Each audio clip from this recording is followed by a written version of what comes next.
ces forestiers. Encore ces forestiers. Mais comment peuvent-ils interdire à ma femme de commercialiser du charbon de bois et de vendre du poisson fumé? En tout cas, ça fait leur problème. D'ailleurs, de ce pas, je vais chez les Zemi Diamant pour le transport du reste des cartons de poisson à fumer. Bonjour Zem. Mais j'allais de ce pas chez toi. Ah bon? Ma femme occupée m'envoie te chercher pour le transport des cartons de poisson à fumer. Enfin, je suis désolé. Mais qu'as-tu? Toi-même, tu constates, non? Je suis très malade. Malade? Et les médecins ont dit que c'est source de pollution. Je ne comprends rien. Pollution, pollution, pollution là. Écoute, les forestiers ont parlé de la même chose la dernière fois, ma femme. Mais qu'est-ce que ça veut dire? Voilà, je vais comme ça voir mon frère qui est au ministère du cadre de vie et du développement durable là, pour avoir plus d'éclaircissement là-dessus. Alors s'il en est ainsi, je préfère sacrifier de mon temps pour te suivre. Tu vas me suivre? Oui, allons-y. Allons-y en même temps. Mais Améga, Bonjour oncle. où vas-tu ce matin là? Je suis venu comme ça te voir. Ah bon? Oui. Il y a un problème? Bonjour jeune homme. Oui. Bonjour. Ça va très bien. C'est un client à moi. Justement, je suis très malade. Mais où est-ce que tu as encore ramassé cela? C'est justement pour ça que je suis venu. Oncle, tu sais, quand j'étais au village, je labourais correctement la terre. Plus rien ne marche à cause des perturbations climatiques. Je me suis retiré pour venir en ville pour conduire taxi-moto. Et j'ai attrapé maladie de pollution. Pollution là, je ne comprends rien. Qu'est-ce que ça veut dire? Directeur, moi je veux comprendre. Ma femme commercialise du charbon de bois et du poisson fumé. Mais cette activité, elle a hérité ça de sa mère. Qu'il a hérité aussi de sa mère. Mais quant à ce qui me concerne, j'ai pris pour habitude de brûler des pneus afin d'extraire le fil de fer pour fabriquer des cages à oiseaux. Mais aujourd'hui, les forestiers nous interdisent toutes ces activités-là. Ma femme, moi, mes enfants, mais comment allons-nous vivre? Nous dépendons de ces activités. Hein? Directeur, je veux comprendre. Pollution, pollution, pollution là. Qu'est-ce que ça veut dire? Je vous remercie beaucoup pour la conversation que vous avez eue pour moi. Et je vous dis que vous ne vous êtes pas trompé de chemin. Mais permettez-moi de vous dire que vous êtes les sources de toutes ces difficultés-là que vous rencontrez aujourd'hui. Comment? Ah oui? Mais vous venez de dire que votre femme commercialise du charbon de bois. Exact. Qui dégage énormément de CO2. Mais le poisson qu'elle fume, la fumée qu'il dégage contient beaucoup de polluants à courte durée de vie, très nocifs à la santé.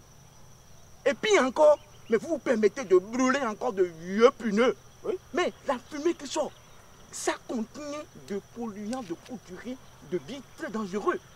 Amenga, c'est la pollution urbaine qui t'a mis dans cet état-là, mon frère. À force de circuler dans la ville à longueur de journée, en inspirant, c'est-à-dire tous les pollués, mais tes poumons sont infectés. Et vous voyez, tous ces polluants climatiques-là, tels que le méthane, le carbone noir, l'ozone et puis les hydrofluorocarbures, mais sont très très dangereux pour la santé. Ils affectent même l'agriculture et ils perturbent les écosystèmes. Est-ce que ce problème-là, c'est seulement chez nous, dans notre pays ici, là, qu'on a ça? Oh, c'est sur toute la planète Terre. Mais il y a une particularité chez nous ici, les pays pauvres. Nous émettons trop de polluants climatiques à courte durée de vie. Parce que les incinérations que nous faisons là, mais c'est à l'air libre et c'est très mal fait. Est-ce que vous voyez, nous ne maîtrisons pas tellement les normes qu'il faut pour les engins, pour le changement des engins, des voitures. C'est ça qui fait que nous avons cette particularité.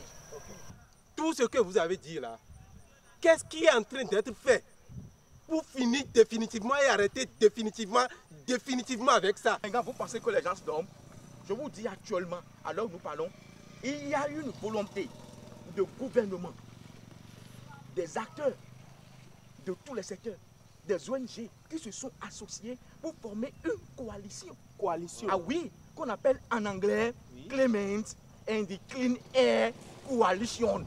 Et cette coalition a beaucoup de visions pour nous, parce qu'elle a vu que nous devons rester en bonne santé pour booster le développement.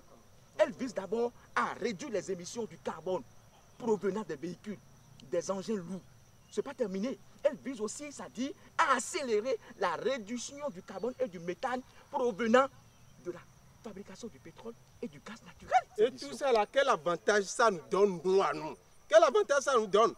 Mais ça confère beaucoup d'avantages. Le premier, c'est la protection du climat. Et ce qui suit, c'est la préservation de la santé. la préservation de la sécurité alimentaire. Mon frère, et ce n'est pas terminé.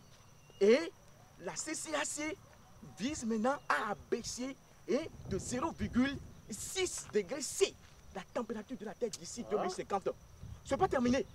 Mais elle veut aussi faire éviter 2,4 millions de morts prématurées à dire par la pollution de l'air. Et éviter la perte de 52 millions de tonnes de culture. S'il en est ainsi, nous retournons dans nos maisons respectives tout de suite. Et nous commençons la sensibilisation. Moi, je retourne au village, je vais commencer la sensibilisation au village. Vraiment, merci beaucoup. L'idéal pour vous, c'est ça. Ensemble, soutenons les actions de la CCAC pour le bien-être de nous